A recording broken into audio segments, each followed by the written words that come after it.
Oui. Monsieur le président de séance, monsieur le vice-président, monsieur le délégué spécial, mes chers collègues, comme vous l'avez rappelé, l'année 2025 sera marquée par un budget environnement contraint, imposant des choix cruciaux pour notre région. Cependant, ces contraintes n'affaiblissent pas notre ambition écologique. Elles renforcent au contraire notre détermination à faire des choix stratégiques et responsables pour une transition environnementale réussie. Le premier de ces choix est clair. Renforcer nos investissements dans la nature et la biodiversité. Cela se traduira par des actions concrètes telles que l'acquisition du bois de pipe par Île-de-France Nature, un espace de 110 hectares pour un montant de 2,35 millions d'euros qui viendra enrichir notre patrimoine naturel régional. Nous poursuivrons également la mise en œuvre de la stratégie régionale pour la biodiversité 2020-2030 et la gestion des 33 sites Natura 2000 confiés par l'État. L'économie circulaire reste une priorité majeure. La réduction des déchets, le recyclage, le réemploi et la lutte contre le plastique seront au cœur de nos actions, notamment grâce à la stratégie régionale d'économie circulaire. Le fonds de propreté continuera à soutenir les communes dans leur lutte contre les dépôts sauvages, un enjeu essentiel pour préserver la qualité de nos paysages urbains et ruraux. Nous poursuivrons nos travaux sur la qualité de l'air et la réduction du bruit, notamment à travers la mise en œuvre du nouveau plan bruit voté cette année. Les soutiens financiers à Bruit-Parif et Air-Parif, essentiels pour le suivi et l'amélioration de nos conditions de vie, seront maintenus. En revanche, nous devons adapter notre approche en matière de véhicules propres.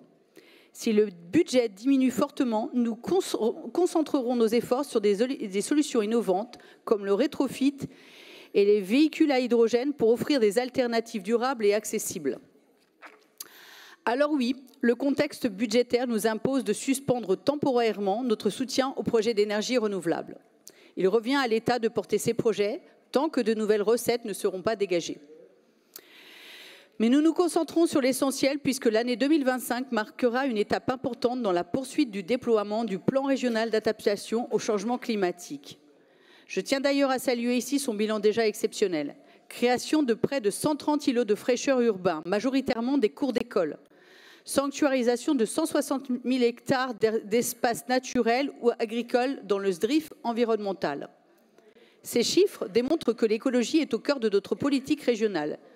Cela est d'autant plus vrai que le contexte ne nous a pas empêchés de poursuivre des avancées significatives. Le budget consacré au vélo augmentera ainsi de 5 millions d'euros, passant de 80 à 85 millions d'euros, illustrant notre volonté de créer les 450 km de pistes cyclables qui vont transformer la vie des Franciliens. Le budget participatif écologique, pilier de notre démocratie environnementale, sera reconduit pour permettre aux communes et associations de réaliser leurs projets dans le cadre de la 7e session. Ce sont des dizaines de milliers de Franciliens qui participent ainsi concrètement à la transformation écologique de leur territoire dans des initiatives locales à côté de chez eux. Et tous ces investissements que nous faisons, ils paient. La preuve dans le budget vert qui démontre ce que nous sommes résolument engagés dans une trajectoire d'excellence environnementale. Pas moins de 60% de nos recettes en investissement ont été cotées favorables ou très favorables à l'atteinte des objectifs de l'accord de Paris et seulement 9% ont été classés défavorables. Elle est là l'écologie des résultats. Ainsi, malgré un contexte budgétaire plus que tendu, notre cap reste le même. Celui d'une région forte, durable et exemplaire. Nos choix témoignent de notre responsabilité envers les Franciliens et les générations futures.